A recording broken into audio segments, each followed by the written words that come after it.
Yo, what is up? What is up? It's me, Keen. We're back. We're in the building with another episode of Line in the Sands. Nick was here. He probably have technical difficulties to be back up, but I got my guy, Brett Gardy 3. What is going on, Brett? I'm doing great. I'm ready to talk some wrestling. Let's get it. A lot of stuff has went down since we've been on, but we're going to go over all 3 pay-per-views. What up, Nick? Not much. How are you? I'm good. A lot of stuff is going down. We're going to go over both AEW's All In and All Out. Recap that. We're going to recap Payback. Get y'all thoughts about that. Some topics. CM Punk, again, of course, that is the number one thing on the agenda. Tony Khan finally grew some balls and fired CM Punk. Didn't think that was going to happen, but it did. Seen that come through, I was like, oh, wow. Thought it was fake, but it wasn't. Brett, your thoughts on CM Punk getting canned? I think it just goes to show that not everything that happens backstage is a work. That's all I ever heard with CM Punk on all these fights with Brawl Out and now Jack Perry. It's like, oh, guys, it's just a work. They're all planning something bigger. But no, it's unfortunate, really. I think the one that really hurts the most is the fans, because I think CM Punk was really enjoyable. The fans loved him. He moved a lot of merch. And what I thought Punk brought to the table for AEW in terms of in-ring action was different. He was more methodical. He told the story in the ring. It wasn't a spot fest like we're used to seeing on AEW. But at the end of the day, Tony Khan made the right call. You can't lunge at your boss and threaten him and expect nothing to happen. And combine the fact that he had issues with Jack Perry, the Elite, and now that came out that he even had an issue with William Regal. Like, there's just so much issues and drama, and it's unfortunate. I was so excited to see Punk back. I was there when he returned. I was excited, and now it's all gone, and he went out in a blaze of glory. All right, Nick, your thoughts on CM Punk getting fired? Yeah, I mean, I kind of expected it. I mean, I guess I can understand it. Whenever I got the news, I was golfing and I looked at my phone and I saw it and it popped up and I was like, what? Like, this can't be legit. And then I'm like looking in like Bleacher Report and Score, and then Twitter, of course, was blowing up and everything. Yeah, I mean, like Brett said, just kind of, I guess Tony finally had the last straw to say that he felt threatened for his life or whatever, however he said it, for the first time ever when he was at a wrestling show and producing and all that stuff. I mean, to do it right before the Chicago show and All Out, I mean, that does suck for the fans. Sucks for Punk. I mean, what's he going to do next? I saw a report saying a return to WWE could be a big possibility. It's up to Nick Khan, not Triple H, and that his relationship with Endeavor and UFC is still in good standing. So it could be a big possibility for him to return. And I know that it's like kind of 50-50 with like who wants him back and who doesn't want him back. And I don't know. I'd like to see him come back just for that, like to see what he would say whenever he comes back to the other side after what he went over there and did and said. So I don't know. I'm kind of on the fence about it if I want him back or not, but I think it's all, I mean, Punk is going to be Punk. So it's already going around. We all know Survivor Series is going to be in Chicago. Yep. And I'm already seeing this. Yep. That didn't take long. That didn't take long. So whether or not he comes back in WWE or not, I mean, I just feel like he's burnt bridges in there too. We definitely have to see. I mean, I guess the WWE universe would allow CM Punk to come back in. Whether you love him or hate him, he still is a good performer, still is a good wrestler. DTS is still one of my favorite moves. I use that as a finisher on the game for my creative character. So DTS is still a good popular move to use. CM Punk is still a performer. It just sucks though, because right before I couldn't wait until after All Out to say, okay, he's booted. He was in Chicago. I would have just waited. The crowd booed him on a boo TK on Collision. You know, he feared for his life, everything else.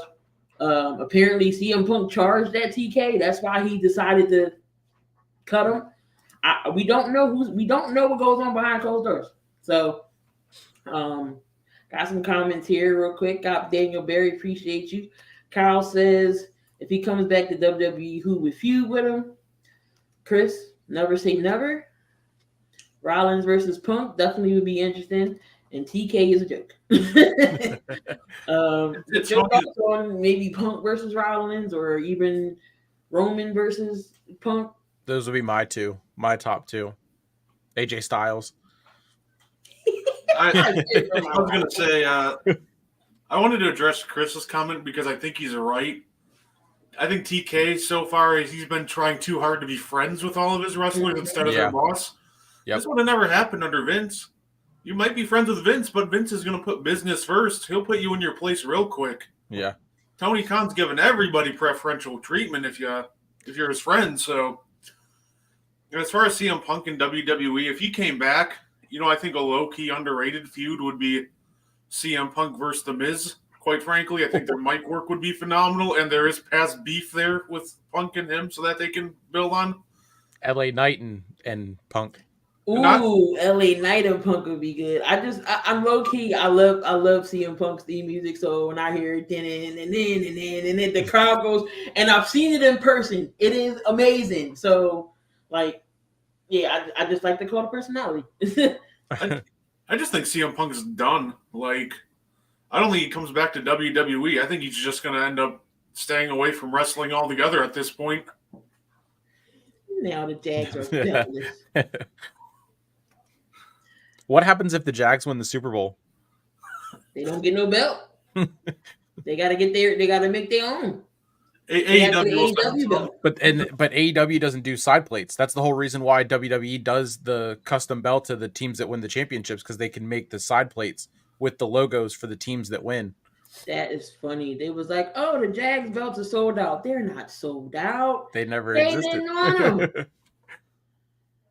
But definitely, I think like Brett said, I think CM Punk, I don't think he goes anywhere. Impact, that's the only promotion he didn't mess up. So I mean, why not? But CM Punk, I don't think he comes back and wrestles. He goes with live happy ever after with AJ and call it a day. He'll go back to the UFC. Oh, he sucked there too. Oh my God, that last fight, he got rocked. I saw a meme that said it was I sent it, the Punk saying, they make fun of me when I'm 0-2 in the UFC, but no one ever talks about how I'm 2-0 in the AEW locker room. Tell me when I'm telling lies. That's a good one. But I don't know. We'll see what Mr. Brooks does. Take some time off. Maybe he need to think about his mistakes and what he done. I mean, if he really wants to do wrestling again, he has to, do some forgiving, or at least acknowledge, take accountability for some stuff. If depends on where he wants to go. So I don't know. But let's get into. There was no other storylines, headlines that broke out. That was like the major waves. But let's get into what was first. Payback was first. Payback. Payback was actually not bad. I mean, the build-up sucked, but the show was pretty dang on good. So we're going to go over what happened and segue in some segments there as well. So the match opened up with Trish Stratus and Becky Lynch in the cage. And the cage, of course, is to keep people out, but of course it don't keep nobody out. We all knew Zoe Stark was going to get involved in this match, and it backfired on Trish Stratus. Trish ended up losing, and Becky Lynch gets the 1, 2, 3, and then we see Trish and Zoe Stark go at it. The thank you Trish is at the end. I think we see I think will be done. There was a picture of her I seen that she was all beat up and bruised. Can't say wrestling ain't fake because she had a bruise here on her forehead. She was bruised. Y'all thoughts on the Becky Lynch and Trish match, Brett? I thought it was phenomenal, honestly. If that was Trish Stratus' last match, I don't think they could have done it any better. I'll say you had a banger of a match with Becky Lynch. You made a star out of Zoe Starks or a potential new star. I guess we'll see where that goes. But I thought it was a really fun match. She took some really gnarly bumps, so credit to her. She didn't need to do all that, but she did her best to elevate Becky even more and get over Zoe Starks in the end. I really loved what they did with that match. Nick? Yeah, I mean, yeah, great opener match. Whenever I saw that they were lowering the cage before it started, to start that off, I mean, it made sense. Get the crowd really going. I mean, the Pittsburgh crowd, they usually start out slow. I saw some comments on Facebook that people weren't happy with the crowd being in. I mean, that's just a group from that hates Pittsburgh, but I mean, if I was thinking like the crowd aspect, if it was at Hershey, oh my gosh, they would have been going nuts from the very beginning. Because I was in SmackDown on Friday, but I mean, Becky getting the win, and then Trish turning on Zoe, or Zoe turning on Trish. It was a good way to end it. If it, like you said, if it is her final match, I mean, that was her first steel cage match. But now Becky's gonna make her way to NXT, as that just was announced on NXT next week. It's going to be Tiff Stratton and Becky in the main event for the women's title, and then Zoe Stark and Shayna. They already had a match on Raw, and it was a great match. But yeah, I mean, good first match for sure.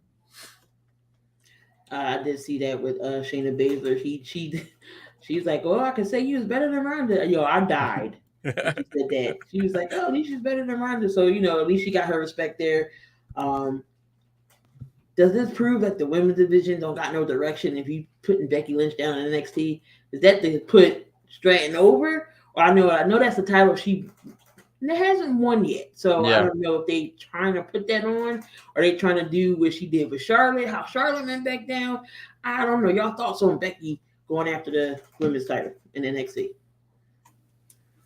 I really think that only good's going to come from that, because you do one of two things. If you put the title on Becky and give her a good title reign, I think it elevates the title, and then whoever beats Becky, you can make a nice new star out of that. Or you can put Stratton over and make Stratton an even bigger star. So either way, I don't really see this going bad. I think this is only a good thing that she's going after the NXT title, because now it makes the NXT women's title just feel that much more important. Yeah, I being that's the title Becky's never won. I mean, what else does she have left to do in the WWE? Like she said, it's the only title she hasn't won in the company. Be a big way to make the title bigger. And they could also do it, as I saw another report that the NXT titles, they could get another switch up and a revamp to get away from the NXT 2.0 titles. And if Becky wins, then she could introduce a new title and drop it right back to Tiffany, like when Dolph won it and then dropped it again. You could just do it to, like you said, put Tiffany over, and then they could do two matches. Becky could get the win in the second one, where it's a non-title match, and then win it in the third one just to prolong that feud, and then finally have a run at the NXT Women's title. I mean, it's definitely interesting because I don't know what's left for Becky. Like you said, get that title that she's never won in NXT, or to possibly put another younger superstar over, kind of like in a passing the torch scenario. Because we didn't see her fight Charlotte many a times, Bayley, Bianca, Asuka. Who is left? Who's left? Nobody. I thought maybe we just saw. She fought Becky Stark. I mean, she fought Zoe Stark. She already fought her. She did Trish. Lita was her tag team partner. What else is for Becky to do? Nothing. Raquel. Heard rumors that they re-signed Nia Jax. Oh God. I hope she cleared up her wrestling skills, because she's gonna be hurting more people. But that is good to see. See what she does. Either she's gonna win it or put her over. But that would be good as well. But Becky Lynch did win the steel cage match. Good opening match. The next match that happened after that was The Miz and LA Knight. Then all of a sudden, John Cena was the special guest referee. Cena's back for a month or so, because he don't have nothing else to do. And I guess Vince, I'm sure it probably was a Vince move because I don't think Triple H would have said anything. Um, they probably need some ratings. So who do? You call back Cena.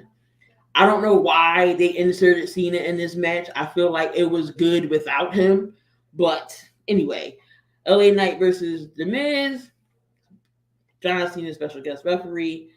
LA Knight wins this match. Some near fall distractions that wasn't necessary. Um,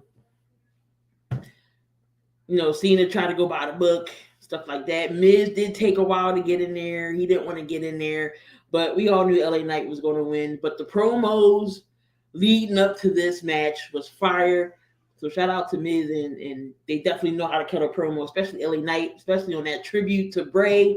He was like, run. That was that. I got goosebumps when he said that. But talk about this match, Nick. I mean, this was probably the best built match leading up to the pay-per-view. Friday night at SmackDown when both The Miz and LA Knight came out. I mean, the arena was electric. I was up in the upper section, and I swear the roof was shaking. LA Knight's pop was awesome, and then even going after leaving the arena and everything. It was a good match. Good. The Miz is doing what he does and getting in there and just helping put people over. Not that LA Knight needs the help, but just being one of the stepping stones to say LA Knight beat The Miz, being a legend that he is. But I thought it was a great match. I enjoyed it. And the Cena thing, could have lived with it, could have lived without it. So it was just cool to see him and Miz have that little promo beforehand. It was kind of humorous a little bit, but yeah, I mean, I enjoyed the match. Brett.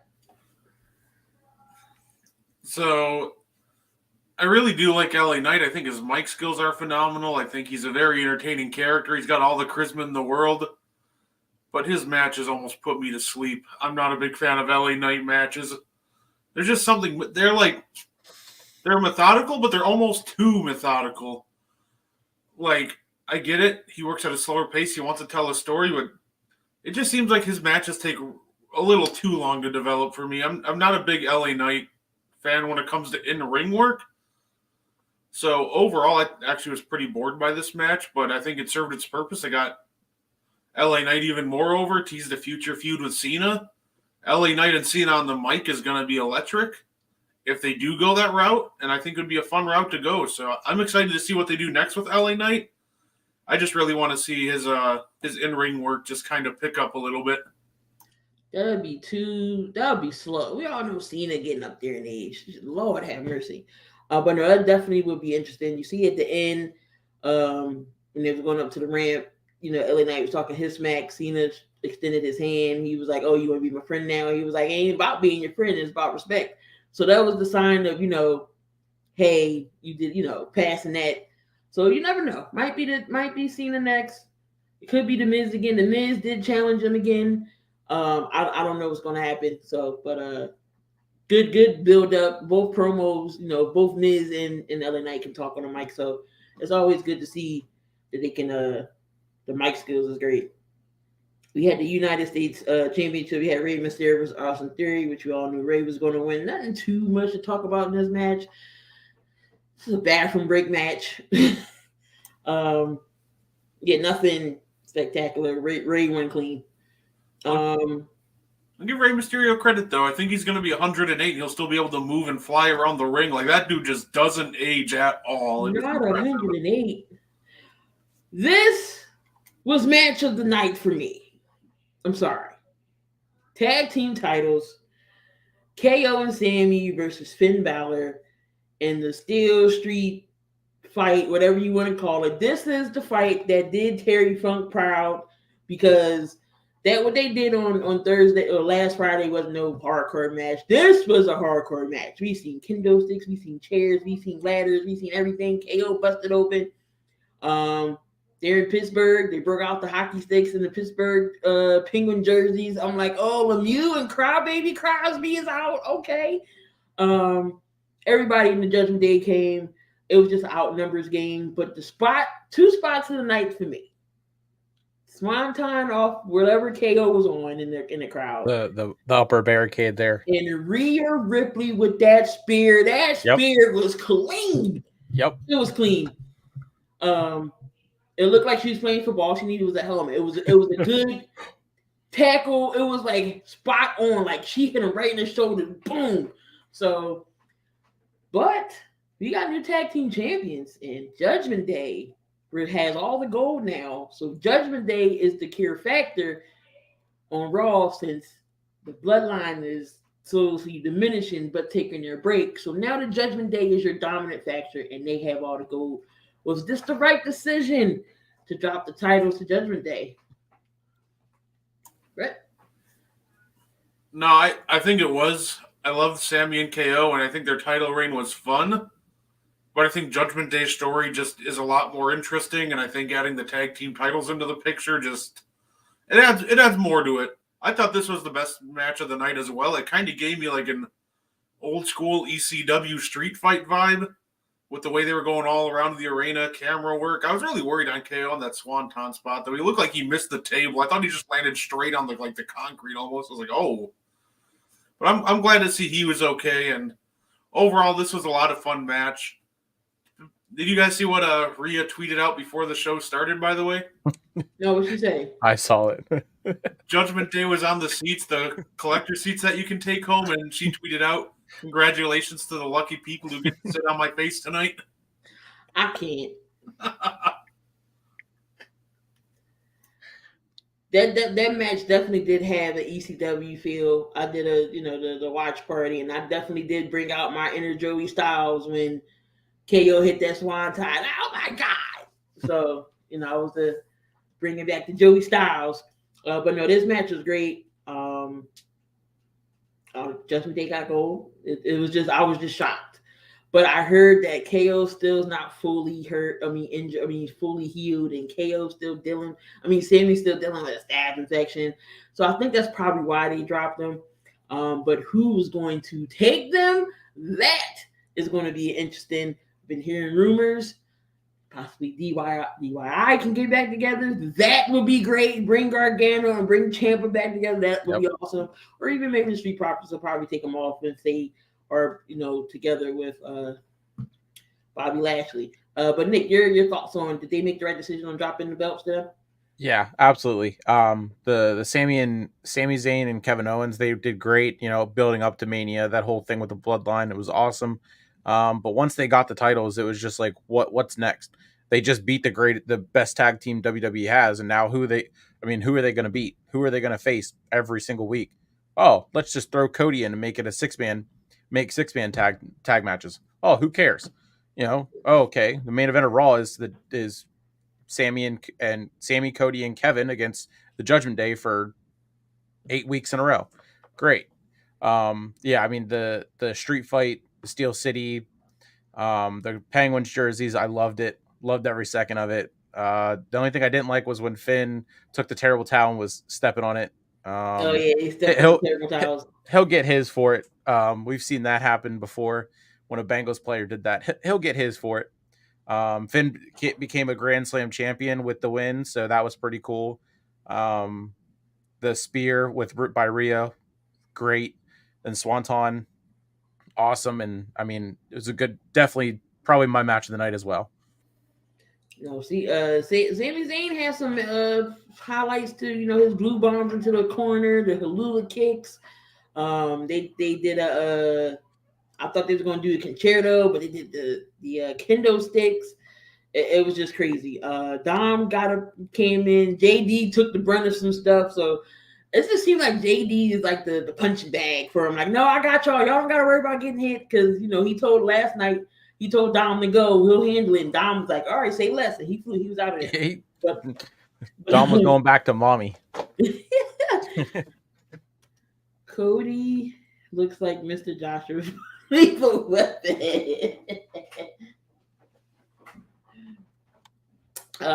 But we had so the next one was a Waller effect with Cody Rhodes. And he was on there. Cody Rhodes about to say, "Oh, what we going to talk about?" And Grayson was like, "Nope, let me interfere with that. We ain't gonna talk about nothing." And all of a sudden, You hear some music hit. That's Jey Uso. We like, what Yep. the hell? Jey Uso's back. Did not expect that. So it looks like we're going to get some type of trade. Yep. I They feel said like about that. Cody's going to go to SmackDown to finish the story, and Jey is going to be on Raw. And Jimmy's going to be on Raw because they're going to separate. Jimmy got his own music. Don't know what's going on with Jimmy. Looks like he wants to be back in the bloodline, but he doesn't. He want to hang on with Solo. Heyman's like, no, don't beat up Jimmy. So we don't know what's going on, but they're going to keep them separate until WrestleMania for them to come back together, or possibly War Games. So, but Jey had the crowd rocking. Pittsburgh was hyped when Jey came out. But your thoughts on Jey coming to Raw? I like it. I mean, it gives him a chance to again be by himself, Jimmy to be by himself at the same time, not one of them having to be hurt to do this. The trade I think is a good idea, even though like they threw the draft right out the window by week 2 after it was done. So I mean, what does this really accomplish with it being a trade? I don't know if it's going to be Cody or if it's going to be someone else. It definitely would be a way for him to finish the story going right to SmackDown. But then what if he goes to the SmackDown? He would instantly be 1 or 2 in the babyface. So what do you do with LA Knight? So that's why I kind of think it might not be Cody. But yeah, I that the announcement from Cody that doing it that way was pretty cool. But I like it. I like it too. I think it's perfect him going to Raw, keep him separate from Jimmy. I think the only thing I really didn't necessarily like about it is, let me use a different event that happened in the past to kind of make a point. In 2011, when CM Punk won the WWE title and walked out of WWE only to show up 2 weeks later, I thought they should have kept him out longer. Kind of same thing with Jey. Yeah. I almost thought they should have just kept him out for a nice longer stretch of time, and then bring him back, maybe have him cost Jimmy a match down the line or a title match, get the feud going that way. And I feel like the return would have been more impactful. This one definitely had a shock factor though, and I really liked the stories they were building up with the Raw roster, like McIntyre and Riddle not trusting him at all, and Sammy trying to play peacemaker. So I do like the story. I do like where they're going with it. I just think that I would have held them out a little longer, honestly. So who's the next feud for Jey now? Who did you make him fight? Do you try to put a belt on him? What's next? Ooh, that's a good question. I think there's a lot of really great options for that one. They're already planting the seeds almost for, it looks like, a Jey and Drew McIntyre feud. Maybe have Jey beat some people up for a couple weeks and then start a feud with him and McIntyre. That would be a really good one. Kind of establish the Drew McIntyre heel turn. So I think that would be a good place to start. Yeah. That the like you said, the Jey coming back and really only being accepted back by Sammy, and then him playing peacemaker with Riddle and Drew and everyone else. He got the eyes from. Besides Dom. Dom tried to be the good guy that he is and go over and accept him in and let him know the Judgment Day is there for him. But I mean, yeah, it would be. I saw somewhat big reports out that people are already wanting Jey to be the one to beat Gunther for the Intercontinental title. I mean, Chad Gable and him, they had a great match, but I mean, it would kind of suck just to give Gable his moment and then all of a sudden just forget about him and then go right into Jey Uso after he does the McIntyre thing and maybe a Riddle and whoever else. But I mean, yeah, Drew, McIntyre, and Jey would probably be the way to go for me. That's definitely gonna be interesting. We're gonna talk about Gunther too. Who's his next title reign or what he should do next? But Rhea Ripley and Raquel Rodriguez for it. This match was I feel like this match should have went and then the tag and then the main event. So because you got to go after that match. They did it backwards. Like this crowd was quiet for this match. Not even gonna hold you. This match was slow. I mean, it did pick up a little bit, but she got Raquel in the Riptide, and Rhea Ripley retains. But nothing to talk about this match. Nothing to talk about.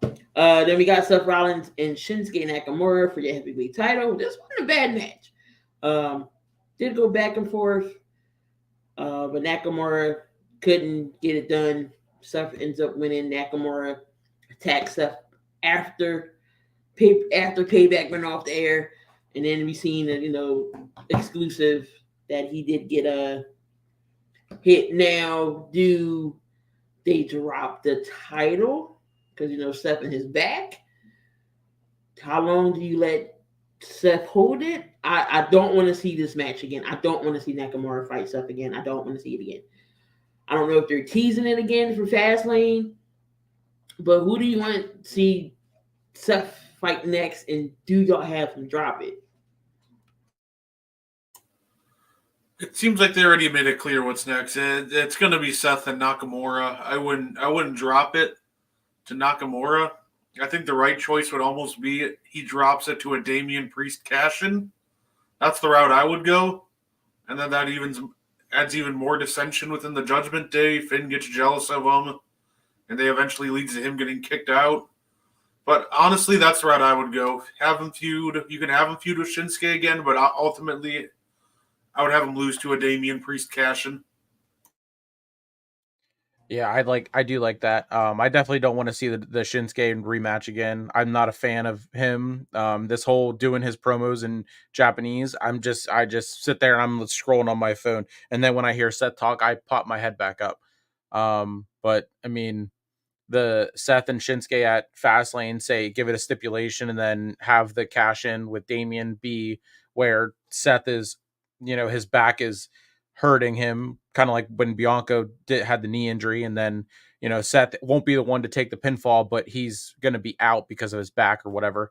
And then it can still keep him strong for when he comes back. He can say, okay, I didn't lose the title. I wasn't involved in the pinfall or whatever. But then you can do the Judgment Day then as when Seth is, gone. But I mean, yeah, the cash in I think should be soon.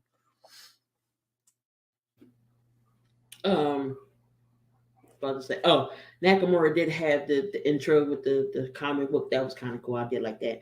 But no, I see a cash in because I don't see anybody else possibly to hold that. Priest, I feel like we all know he's going to get booted out because JD's done this there. We all know he's going to get booted out.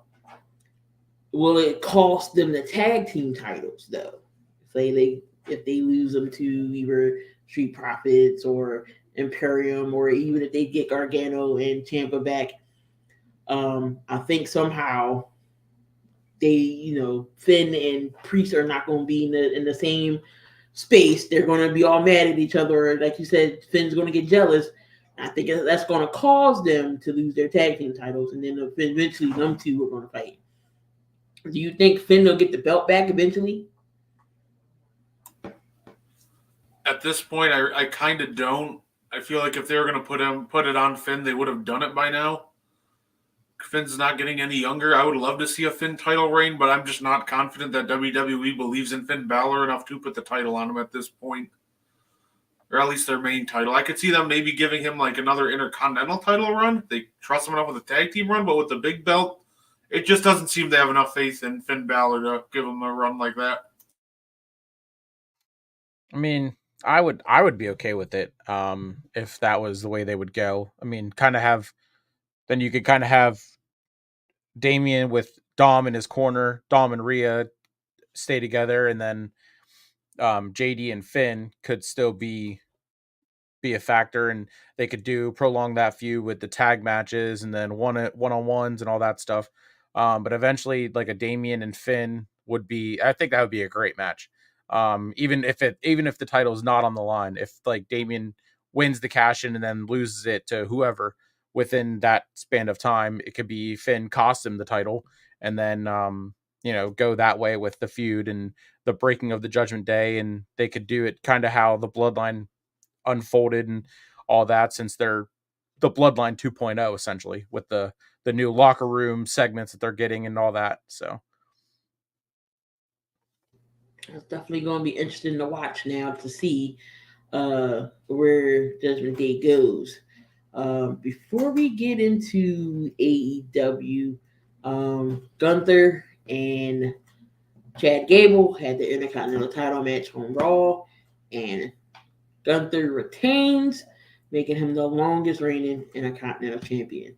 Now, do you decide to drop the title to someone, the IC title to someone, or do you let Gunther go to Rumble, have him win the Rumble, have him have two belts, go after whoever wants to go after? He'll have the IC, he'll have the championship. Could that happen, or what is next for Gunther? That is the main question. Nick, who you think, or what's going to happen? I could see it holding the title, the IC title up until the Rumble, winning the Rumble, and then that. I mean, I guess that would be the plan if Cody is the one traded to SmackDown, and then he could just immediately do that and go Cody and Roman for Mania, and then Gunther would have no choice but to choose Seth if he was or the one to win. And then you could do like a title for title at Mania, and then it could be a really big fight feel for that match. And I think it'd be a great match, Rollins and Gunther. And then, I mean, if that's whenever Seth wants to take time off for his back, then that would be the way to go. I would say I agree. I don't mind them going either way with this. I'm kind of wary at this point about them trying to put two titles on Gunther just because I don't want to see a situation where the Intercontinental title falls to the wayside for the World Heavyweight title. So I'm almost thinking that maybe you have Gunther lose it at the Rumble, then have him enter the Rumble and win it. That way it makes him look like a real Iron Man and almost adds to it. I say you bring up somebody from NXT, you bring up somebody young, give him a major rub. Maybe like a Braun Breaker, Ilya Dragunov, or even if it was Chad Gable working his way back into the picture, give him a final chance at the Rumble to win the title. But if he loses, he can't challenge for it as long as Gunther's champion, then have him win. Like, I think there's many ways you can go. I think those would be my top three to take the title from him. But I think you drop it before Mania just because I don't want to see – he's put in a lot of work to that title, so I don't want to see it fall to the wayside. And I knew they was going to have him wait to break the record because they did it with Roman. WWE likes people breaking records. They did it with Roman, and they're going to do it. They did it with the Honky Tonk Man. So Gunther is your longest reigning Intercontinental title holder. Nobody is going to hold them ever again. Same with Roman. Nobody's going to hold that title as long as he did. But yeah, Gunther, that's another hot. If it's done right, it should be good. What else happened? That was really it. I didn't really watch Raw, but I know that was the match that I did see at the end. We seen Sammy and Jey make up. Yeah. So all in Wembley was crazy. It was pretty good. Which y'all like better, all in or all out? All in. All In was definitely the better pay-per-view. I'm almost tempted to say All Out, but that's because I was there. So, but I'm gonna have to go with All In. All right, so All In was in Wembley, and it did good numbers there in Wembley, and they already announced that they're going to be there again next year. So I'm waiting for WWE to say, "All right, WrestleMania, let's go to Wembley." Because I know it probably would do good there. Let me find a recap here. I think the only issue with WrestleMania at Wembley is are you cool with having WrestleMania go on at like noon or 2:00 in the afternoon in the United States time? A lot of people might be. I'm not mad at that. I feel like it won't be all dang on day. I mean, it'll be 9 hours. So I don't know if they will have two days like they do over here in the States. I mean, it could be good. Where is the thingy? Okay, here we go. That's All Out. I went All In. You know what? Screw it. Since I'm here, all out. All right, so we got All Out, and this was in Chicago, and this was right after CM Punk got canned. So it was 0 hour. Did you see everything, Brett? Even 0 hour? I got there a little after 0 hour. That Chicago traffic is a nightmare to navigate. But I did see Dennis Rodman. That's all that matters. Yeah. All right, so on the main card, let's see, I think the 0 hour was the Clean and Daddy Ass versus Jarrett and Lethal. All right, so we have the Better Than Baby versus Dark Order for the Ring of Honor Tag Team titles. And of course, MJF and Adam Cole retains. Your thoughts on this match? I'll say I've never seen a crowd get so hyped up for something called the kangaroo kick, but it was a lot of fun. That was definitely a fun match. It was entertaining. The MJF spot, he got taken out. It made sense to me because nobody really bought the Dark Order as a believable threat. But if you make it 2v1, then maybe. So I thought that was a really, really good spot to add in there. Overall, it was definitely a fun match. I still can't believe how it's crazy how just this team just got thrown together and now they're the most overact in almost all of wrestling. They're right up there with everybody. The pop for the double clothesline was absolutely insane. This was a really fun match. I mean, like you going off, also adding to the making them a bigger threat. This kind of gives like that the MJF like a real babyface type feel. I love that he did the Cody walk whenever he came back out, and he's demanding that he's going back out there. And then the ending of it was great. And then as they were walking back, the shove from Samoa Joe that to throw back when the NXT moment and all that stuff. And then them going at it in the ring on the pay-per-view. I thought that was great. And it was a good kickoff match. Side, I know there's Collision. Maybe that's what you're thinking about. NXT, AEW, Raw, SmackDown. I mean Collision. I'm really not going to talk about Collision, but I was like Collision and Rampage. Rampage. So we have Samoa Joe versus Shane Taylor for the RH TV title. I mean, that wasn't a bad match from what I saw. Samoa Joe retains. Any thoughts about that match? It was a good old-fashioned hoss fight. No flips, just fists. It was a nice change of direction from a lot of what you saw on the card. So I definitely didn't mind it.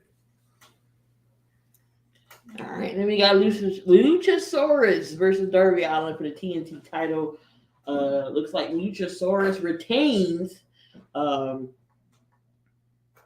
This match is okay as well.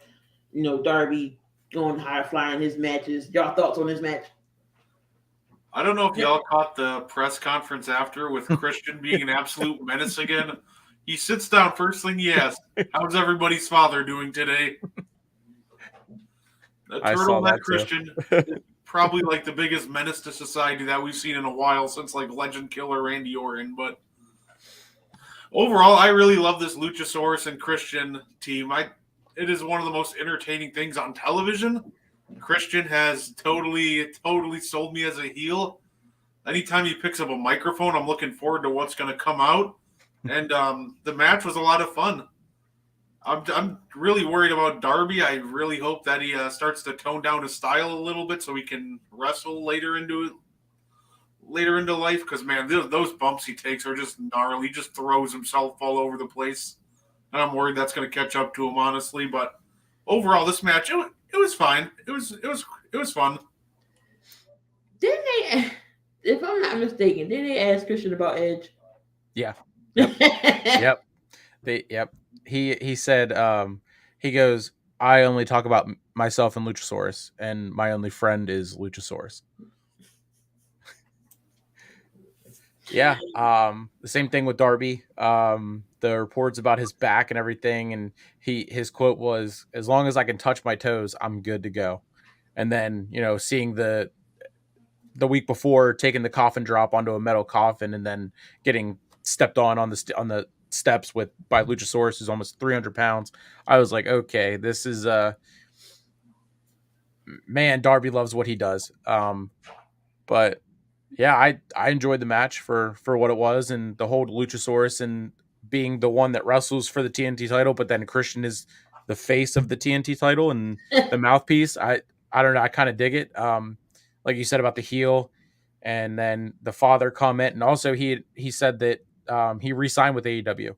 He said Tony gave him a big fat check, and he earned every penny of it.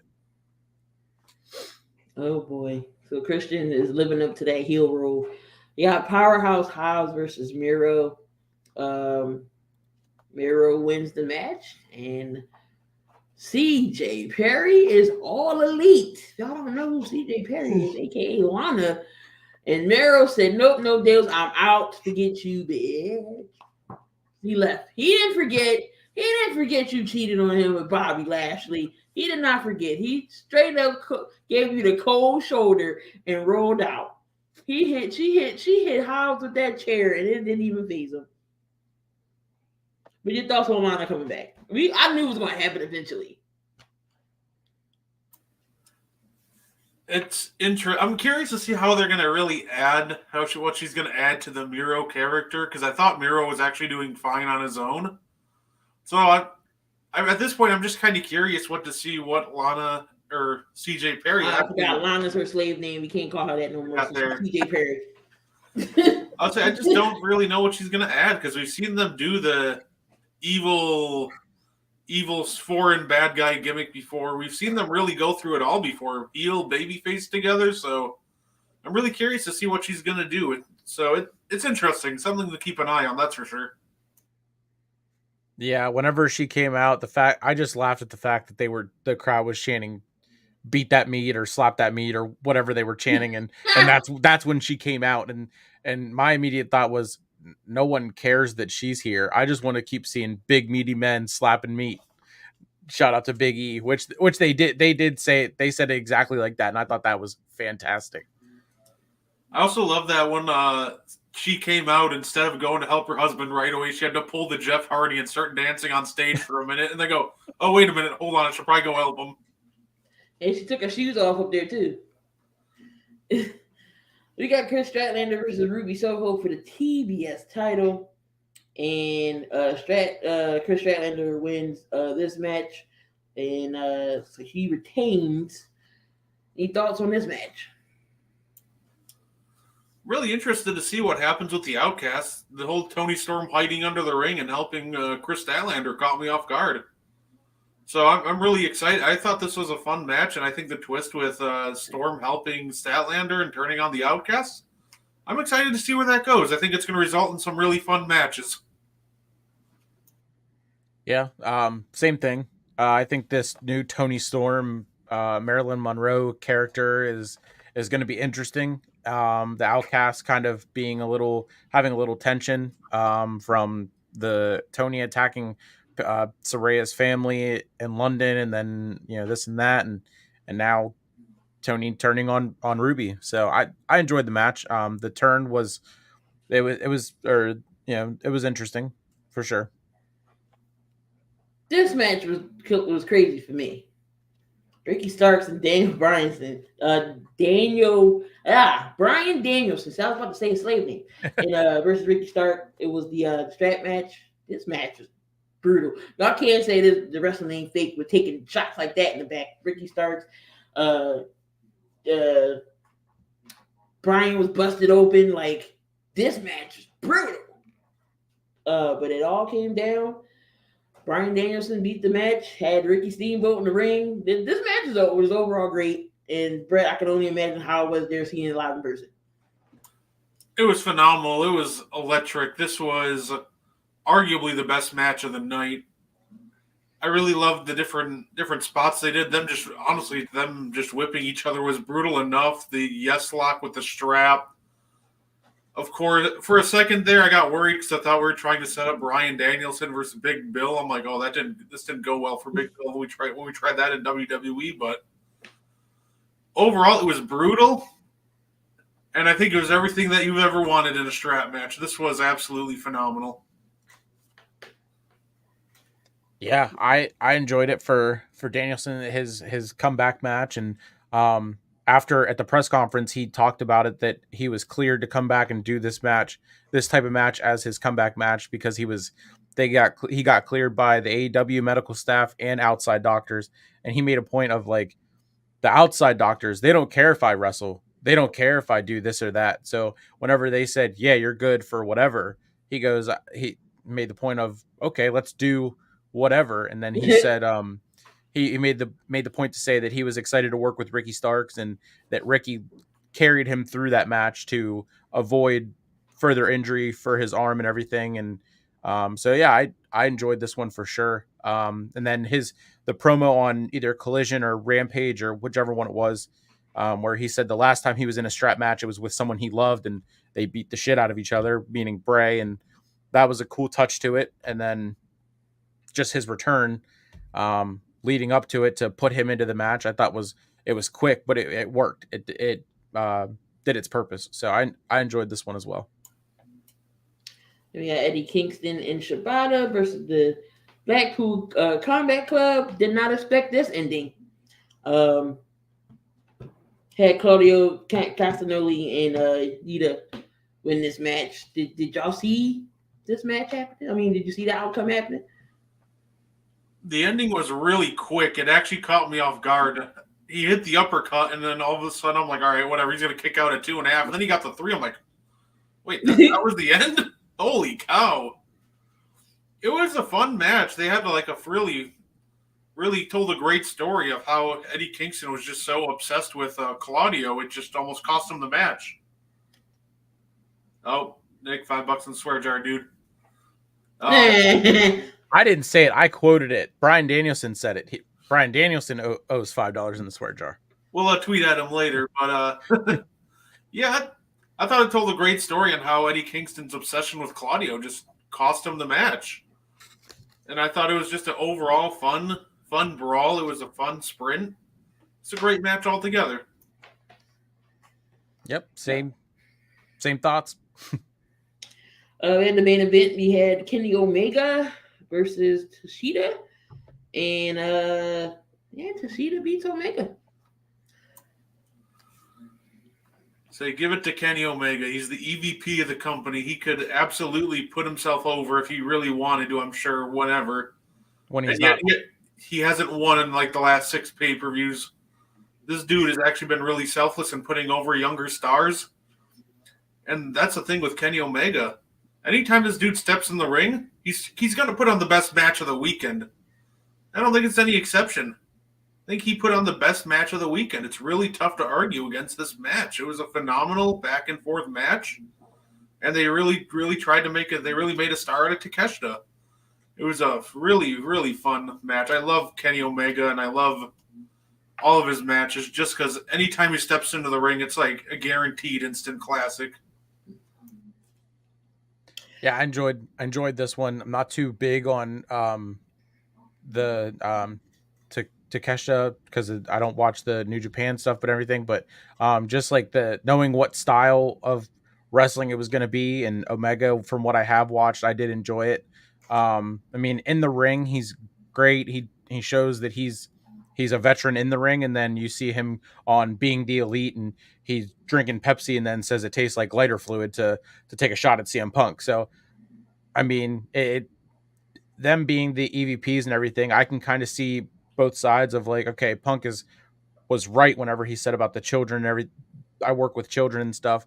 But when it comes to their in-ring, everything, they go. And so, yeah, I enjoyed the match as well. Not going to go all in. We had Hook versus Jack Perry. Jack Perry retains. Hook defeated Perry to regain the FTW championship. Then we had Samoa Joe versus Punk, and that was Punk's last match. Perry got fired. That match was good. CM Punk was all busted open. He beat Samoa Joe. You had the Golden Elite versus Jay White and Juice Robinson and Tashida. The Tashida, Robinson, and White defeated Omega and Page. That was a good match. You had the FTR versus the Young Bucks for the AEW tag team. FTR retains. And you had the Stadium Stampede, Orange Cassidy, Trent Beretta. But it looks like Orange Cassidy. Yeah, I was gonna say we missed the last two matches for All Out. The Bullet Club Gold Oh, that's right. versus the Young Bucks and FTR, versus FTR and the Young Bucks, and then John Moxley versus Orange Cassidy for Right. the Absolutely international correct. championship. Yeah, so Orange Cassidy, he lost. Yep. He finally lost. Great run. It was bound to happen. So Moxley did win. I know people don't really like Orange Cassidy too much, but he had a good reign. Your thoughts on Moxley winning? I think it just makes Orange Cassidy even look like an even bigger star. Nobody could top Orange Cassidy until a two-time AEW champ comes into the building, and even he needed two Death Riders to put him away. And Orange Cassidy didn't go down without a fight. He took the Death Rider. He got busted open. He stood up after it and gave Mox the bird. Like, you made him look like an absolute badass. Oh, that's $5 in the swear jar. But not only that, and you make him look like a star, you made Orange Cassidy look like a main eventer, that he can hang with these main event guys. So, and I don't have a problem with Mox winning it. I saw a lot of people complaining that it was Mox, that it wasn't some younger star, but I think you've elevated Orange Cassidy, and whoever beats Mox for the title, or you just have a young star do that, and boom, you're still elevating young talent, and you've elevated Orange. So overall, this was the perfect main event, and it made a new main event star. Yeah, I agree. Win-win for all scenarios, all parties involved. I enjoyed the Orange Cassidy title reign. I mean, every week defending the title. 32 defenses in like 328 days, I think it was. Perfect way to take that title and make it, almost the title, with the whole real world championship in Punk, and then MJF having the triple B and this and that, whatever. Before MJF kind of wrestles more and more now, and but I mean, Orange Cassidy, I enjoyed the match. I like Orange Cassidy, and I'm excited to see where he goes after main eventing a pay-per-view. And same thing with Mox, taking the title even to higher levels, and then putting a younger talent over, and it's a win-win. Yep. And what was the last match you said? I forgot. That was the main event, but the co-main was the Bullet Club Gold versus FTR and the Young Bucks. Gotcha. Because I think that's when I forgot I was watching something else, and yeah. But 3 good pay-per-views, surprisingly. Fastlane's next, so of course they got to do the build up for that. Nothing's been announced yet for Fastlane. And it was AEW's next pay-per-view. Wrestle Dream in Seattle. So, we got everything in. Next week we'll probably, I guess, go over all the stuff that happened, key important things that happened on all the shows. Maybe talk about some of our best matches. We'll figure out something. But definitely had to come back, because that was three pay-per-views within the matter of a week or so, back to back. We just had to get it out. So appreciate y'all that was watching over on YouTube side, Facebook side. Make sure y'all tune on back tomorrow morning. Coffee and Sports in the Morning, right here on the Sports Empire Network. It was tomorrow. Wire to Wire as well is on from 7 p.m. until 9. And for the hockey fans, we got the hockey show back with 2 guys in hockey talk with Evan and Pavel. They are back at 9 p.m. So hockey fans, hockey content is back. Tune in tomorrow. Jam-packed lineup over here on the Sports Empire Network for myself, Key, Brett, Nick. We're going to get on out of here. Y'all enjoy the rest of y'all evening, and come on back next week so we can talk some more wrestling. We're going to get on out of here, y'all. Y'all have a good night.